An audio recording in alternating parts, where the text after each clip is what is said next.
कि छात्रों देखिए विषय है गणित, अध्याय फर्स्ट, चैप्टर का नाम है संख्या पद्धति। इसमें सबसे पहले आपको प्राकृतिक संख्याएं क्या है इसके बारे में जानना है। वह संख्याएं जो गिनने में प्रयुक्त होती हैं, जैसे 1, 2, 3, 4 डॉट डॉट प्राकृतिक संख्याएं कहलाती हैं।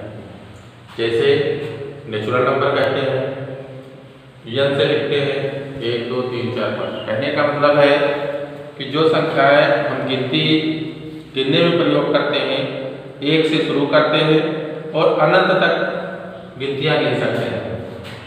तो जो प्राकृतिक संख्या होती है उसमें सबसे छोटी संख्या 1 होती है, लेकिन बड़ी संख्या हम नहीं कह सकते, निश्चित नहीं होती, क्योंकि अगर उसमें 1 प्लस कर देंगे तो उससे भी बड़ी संख्या में मिल जाएगी। लेकिन प्राकृतिक संख्याएं 1 से शुरू होती है और अनंत तक होती है, सबसे छोटी संख्या 1 होती है। अब आता है कि पूर्ण संख्याएं क्या है।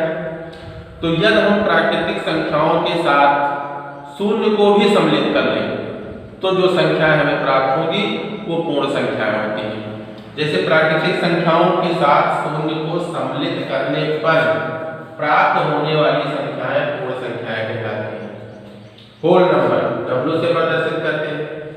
1 से अगर यदि हम गिनना शुरू करते हैं, काउंटिंग शुरू करते हैं तो वो प्राकृतिक संख्या है, लेकिन 1 से पहले यदि हमने 0 लिख दिया तो अब 0 से हम काउंट करना शुरू करते हैं तो 0, 1, 2, 3, 4, 5 इस तरीके से ये पूर्ण संख्या हो जाएगी। पूर्ण संख्याओं में सबसे छोटी संख्या 0 होती है। पूर्णांक क्या है? पूर्णांक सभी पूर्ण संख्याओं, प्राकृतिक संख्याएं प्लस शून्य तथा प्राकृतिक संख्याओं के ऋणात्मकों के संग्रह को पूर्णांकों का संग्रह कहते हैं। अब इसमें पूर्णांक हम कहते हैं 1 से लेकर के अनंत तक जो गिनतियां होती हैं प्लस में, वो प्राकृतिक संख्या है।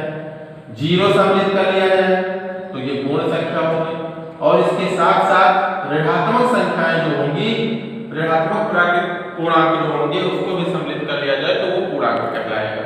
यानी पूर्णांक में माइनस की सभी गिनतियां, प्लस की सभी गिनतियां और 0 भी सम्मिलित होते हैं।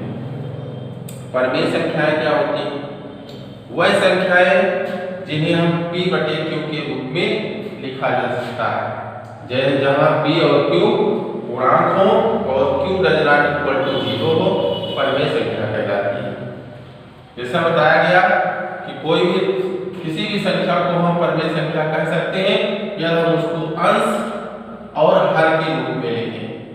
अंश बटे हर यानी कि P/Q। लेकिन जो Q है हमारा वो 0 नहीं होना चाहिए। यदि वो 0 हो गया तो उसे हम परमेय संख्या नहीं कहेंगे। उदाहरण के तौर पे जैसे 1/2, 3/2, 4/12, 5/15 ये सभी परमेय संख्या है, क्योंकि इसमें हर का मान जो है वो शून्य नहीं है। 3/2 है, इसमें भी हर का मान शून्य नहीं है, तो ये सभी परमेय संख्या होंगी।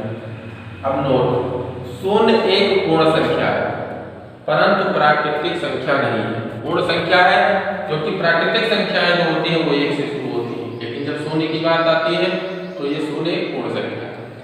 दूसरा है, शून्य को ना तो हम ऋणात्मक और ना ही धनात्मक पूर्णांक कहते हैं।